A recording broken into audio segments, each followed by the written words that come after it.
Hi, good morning, my dear student. Today we are going to discuss your class 12th history, chapter Kings, Farmers and Towns.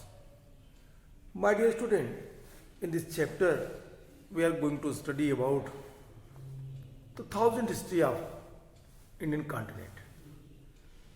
Dear student, if you have remembered my previous class where I taught you about the datings, where we discussed that what is the meaning of the particular the cultures which was flourished in India, in Indian continent, like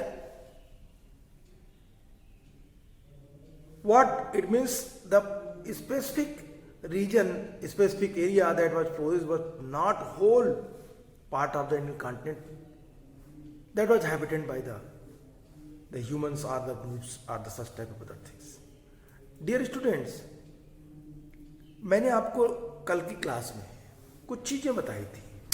अगर आपको याद होगा तो मैंने आपसे कहा था कि पूरे भारतीय उपमहाद्वीप में धीरे धीरे सभ्यता का विकास कैसे हुआ और फिर एक सभ्यता का पतन दिखाई देता है. मैंने आपसे कल कहा था कि किस तरीके से सिंधु घाटी सभ्यता, इंडस वैली सिविलाइजेशन फ्लोरिश हुई और फिर इस सभ्यता का पतन हुआ. Okay, on the basis of that you can easily understand about that whole प्रांत वाज फ्लोरिश सम टाइम. एक समय था जब ये इंडस वैली सिविलाइजेशन इन क्षेत्रों में डेवलप थी. थोड़ा और इलाका ले लीजिए, ये भी क्षेत्र ले लीजिए, तो ये वो क्षेत्र थे जहां पे ये सभ्यता का विकास बड़े पैमाने पे दिखाई देता है.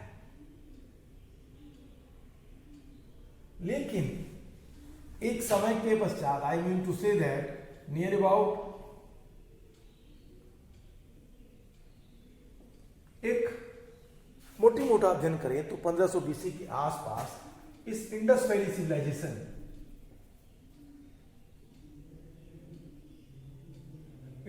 सिविलाइजेशन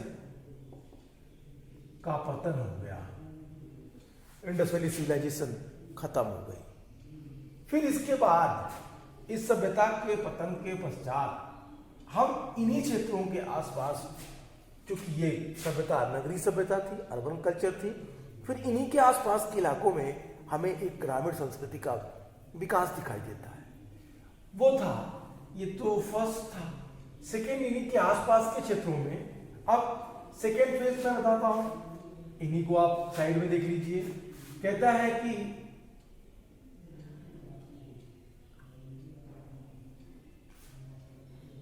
ये जो क्षेत्र थे, ये सेकेंड जो मैप है, इस मैप पे सेकेंड, तो कहता है इन क्षेत्रों के आसपास यहां पे एक ग्रामीण संस्कृति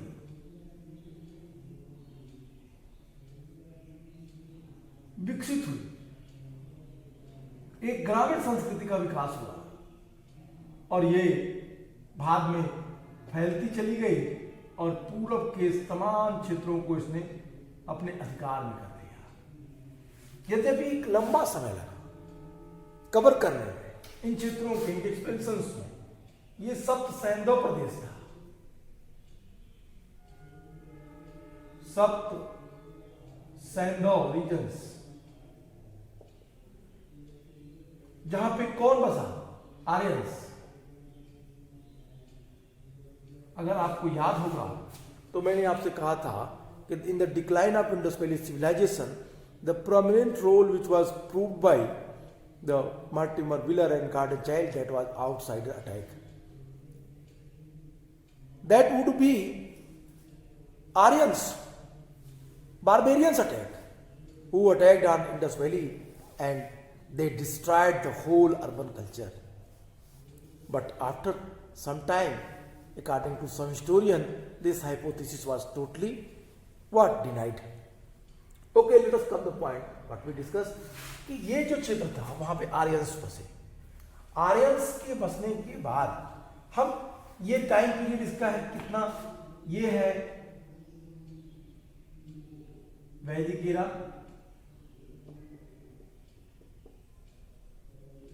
इस वैदिक एरा को दो पार्ट में तोड़े, वैदिक को दो पार्ट में तोड़े, एक ऋग्वैदिक और दूसरा लेटर वैदिक।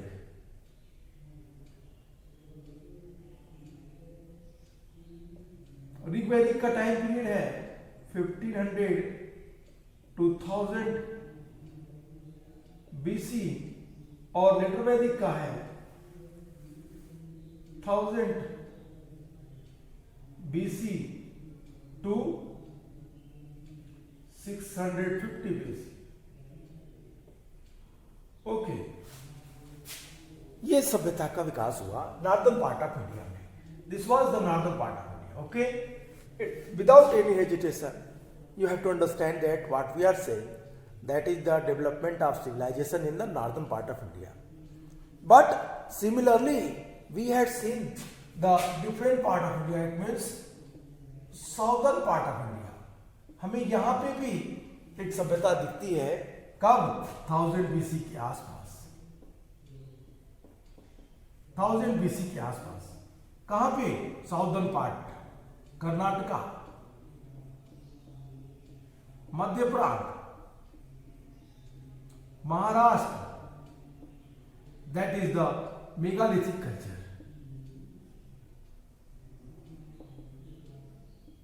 मेगालिथिक कल्चर क्या थी? मेगालिथिक कल्चर थी। तो अभी आपने देखा क्या कि सिंधु घाटी सभ्यता के पतन के पश्चात, I mean to say the decline of Indus Valley civilisation, after some time, it means the time period of Indus Valley civilisation, हमने कल आपको बताया था, अगर हम ले तो 3500 टू हम नियर अबाउट ले सकते हैं कहां तक 500 BC। तो ये है टाइम पीरियड। और इसके बाद कहता है कि पूरे इंडियन कॉन्टिनेंट में, these are the whole Indian continent, what I draw on map on the board, I mean to what map I draw on the map board, that map shown the whole Indian continent. Okay, एक बड़ी सभ्यता एक बड़े क्षेत्र में विस्तृत दिखाई दे रही है, फैली दिखाई दे रही है।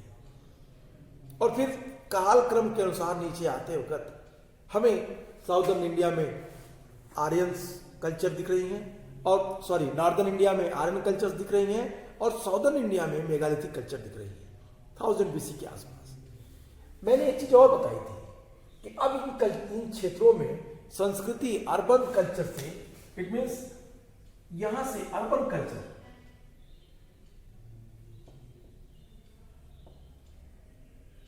अर्बन कल्चर से डाउनफॉल हुई और कल्चर पहुंची रूरल।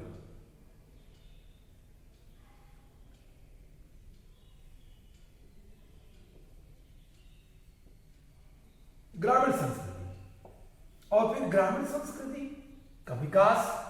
और इस एज में ये सभ्यता, इंडस में आयरन नहीं था, इंडस कल्चर में iron was absent, but in Vedic culture they used iron। Northern part में आयरन 650 BC के आसपास दिखाई देता है। The huge amount of iron that was used by Aryans in the northern part of India during 650 BC, but in southern part of India they used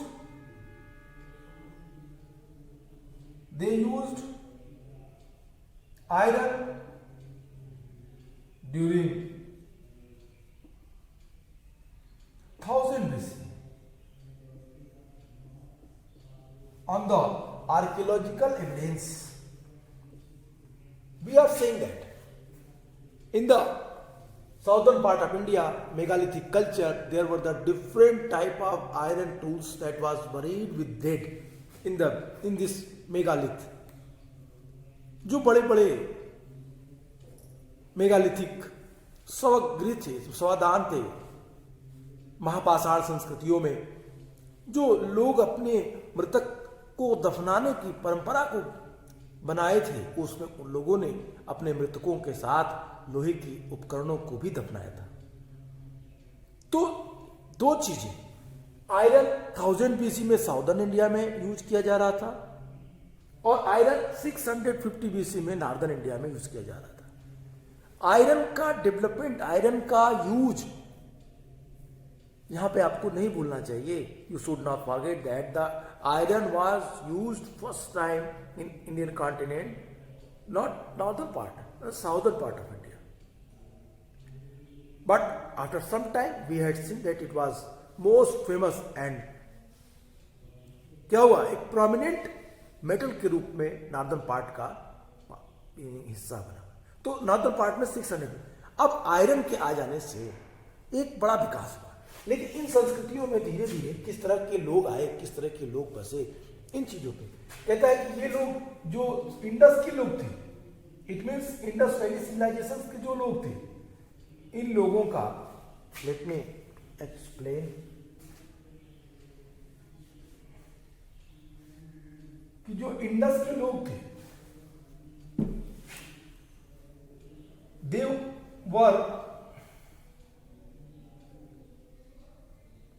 were trade based,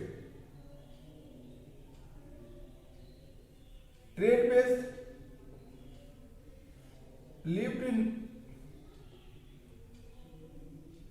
city, occupation is the industrial work,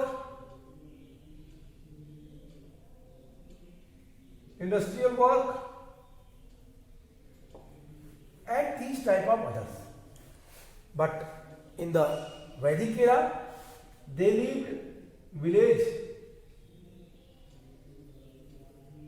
Their main occupation was not agriculture, they were pastoralists.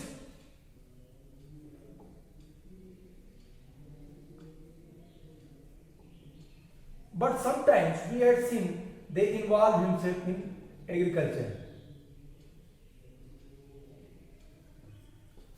Aryans पशुपालक समाज से संबंधित थे, पास्टोरलिस्ट industries थे, वो खेती नहीं करते थे। Their main occupation was not agriculture, उनका मेन ऑक्यूपेशन एग्रीकल्चर नहीं था। लेकिन बाद में हमने देखा कि कुछ पैमानों पर वो खेती भी करने लगे।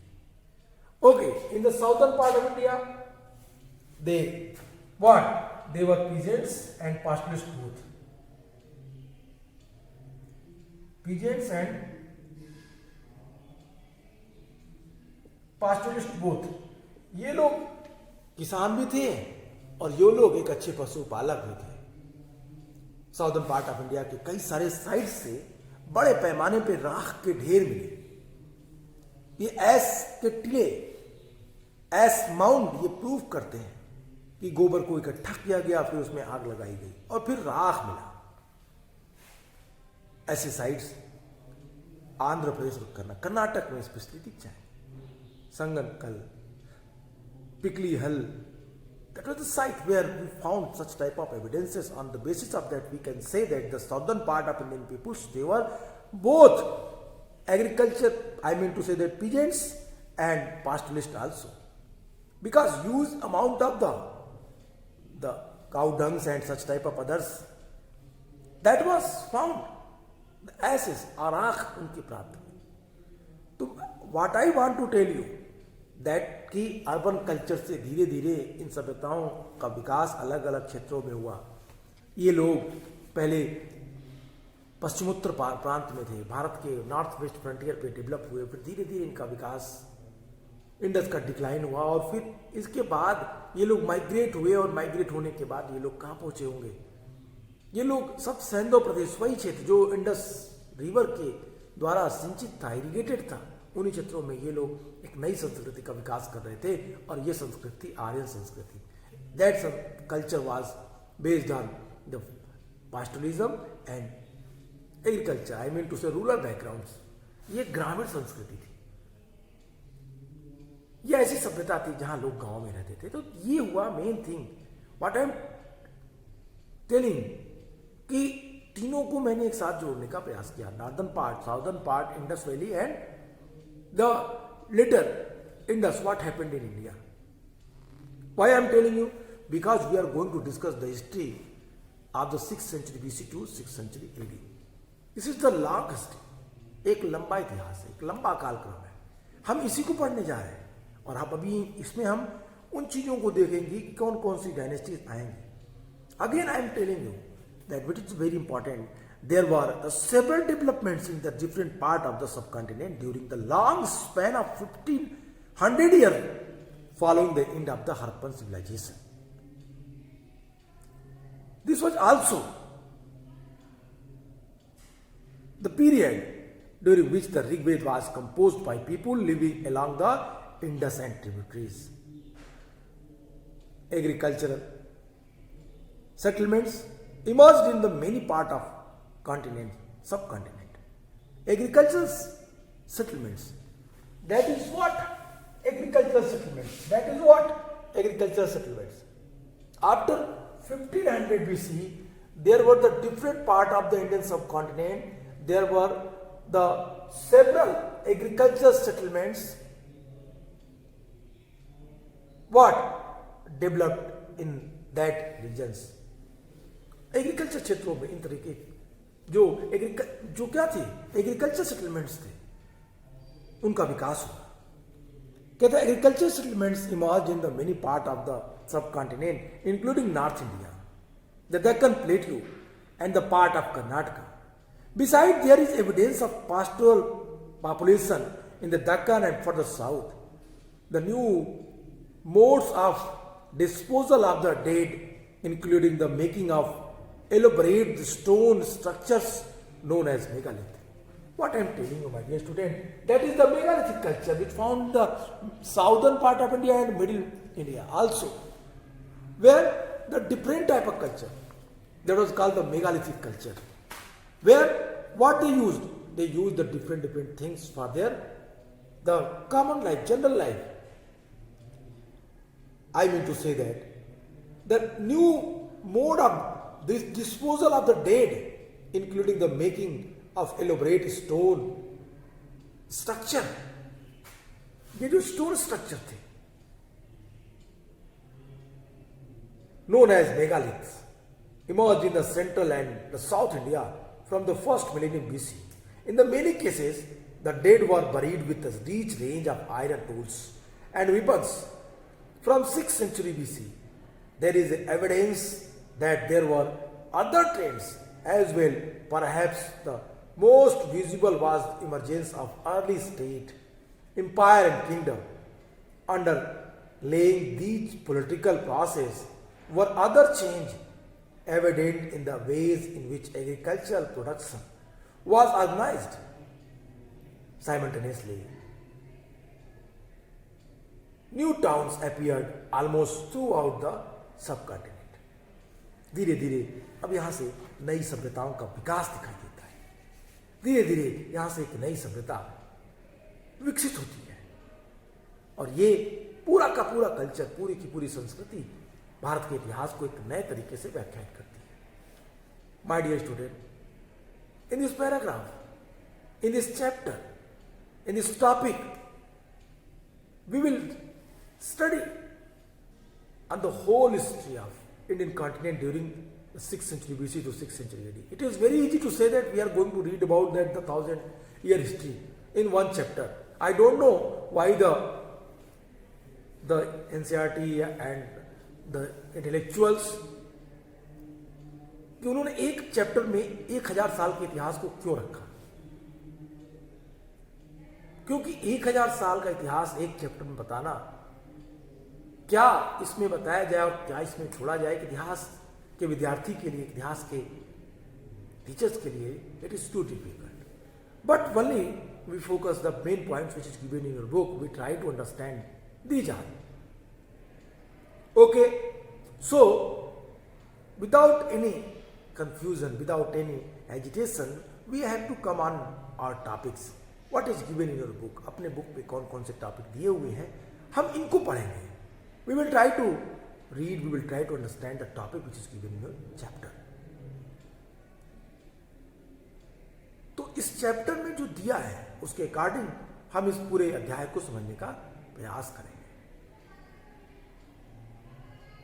इन this chapter what I told you, the chapter starts from the Mahajanpad, Janpad and Mahajanpad. Then after the Mauryan Empire. Then after the 1st century AD, Kusan and Satvahans. Then after the Guptas.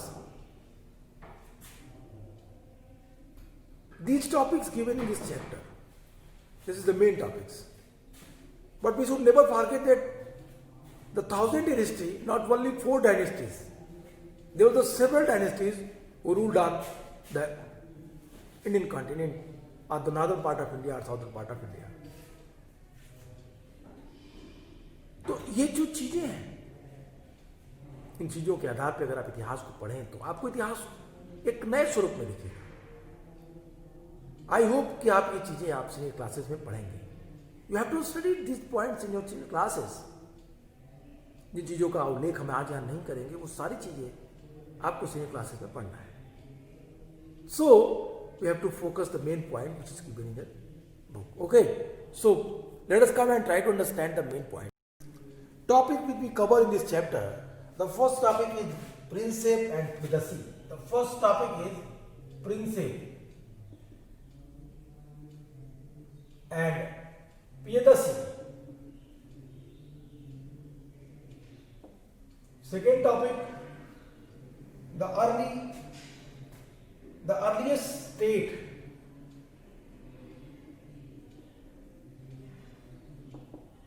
the earliest state.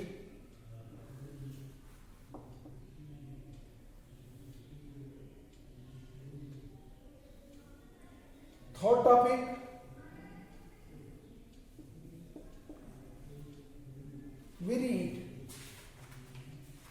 we will study the first amongst the 16th. The first amongst the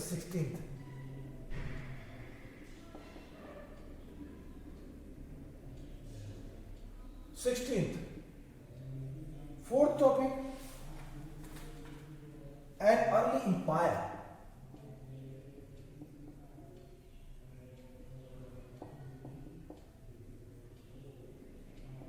An early empire.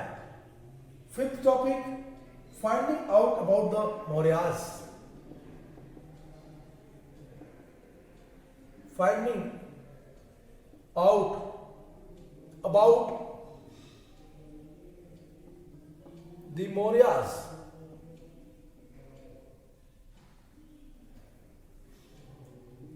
Sixth topic, administrating empire.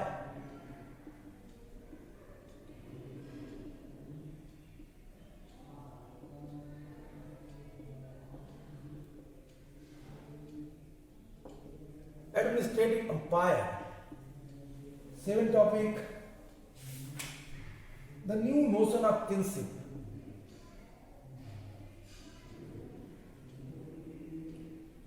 New notion of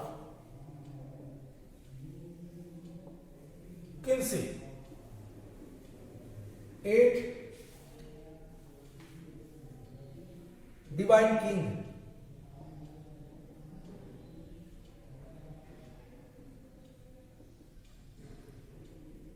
9,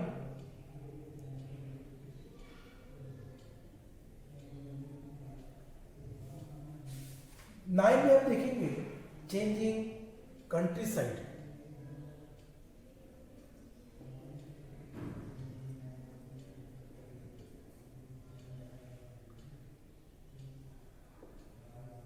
Changing countryside. 10th, the strategies for increasing production. Strategies for increasing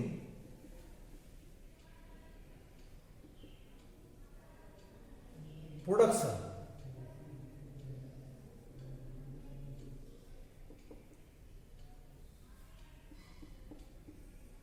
11th, the Gahpati and the land grants and the new rules elites. Land grants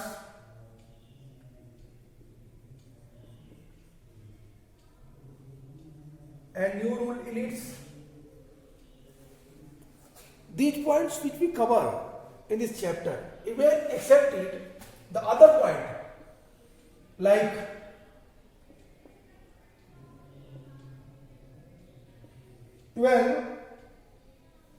the important point is that the towns and trade. Towns and trade. 13. The coins and king.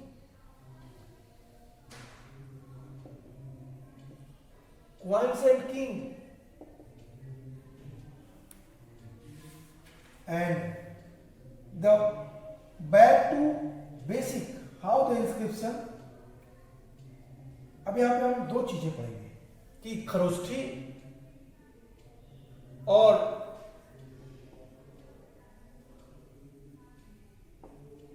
Kharoshthi Brahmi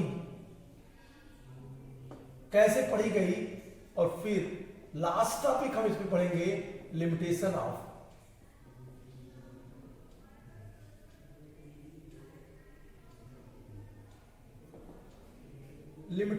inscriptions. These all points which we cover in this chapter, my dear student, इन सारे points को, इन सारे topics को हम इस chapter में cover करेंगे. We will see the whole topics. If you will, the first topic is the Principe and Pridasi, earliest state, the first amongst the 16th, an early empire, finding out about the Mauryas, administrating empire, knew the notion of kinship, divine king, changing culture, changing countrysides, strategies for increasing production, land grants and the new rule elites, and towns and trade, coins and kings, Brahmi and Khroshti, how it was, कैसे पढ़े गए ये, और फिर limitation of inscriptions. These are the topics which we cover in this chapter. हम इस chapter में सारे टॉपिक्स को कवर करेंगे. हम इनके आधार पे पूरे पैराग्राफ को, पूरी चीजों को समझने का प्रयास करेंगे. Like first topic, it is very easy to say that the principle and पेदसी, accept it, I mean to say that the principle and पेदसी we have to study about the Asoka. It is very easy to say that in one word we can say that Asoka, the Principe and Pedasi. But here we have to study about that, the whole Asokan life, their Dhamma, their Mauryan administration and impact, all points. Then after, I taught you in your previous class about the some terms, small word like Mahajanpad, Janpad, oligarchy, numismatics, epigraphy, paleography, ganaz, agrahar, chieftains, इस तरह के तमाम सारे छोटे छोटे शब्द हैं. इन चीजों के बारे में भी हम लोगों ने बात की, हम लोगों ने देखा. My dear student, that is the main points which we have to understand all these without any hesitations. You have to what, आपको इनको क्या करना है, देखना है.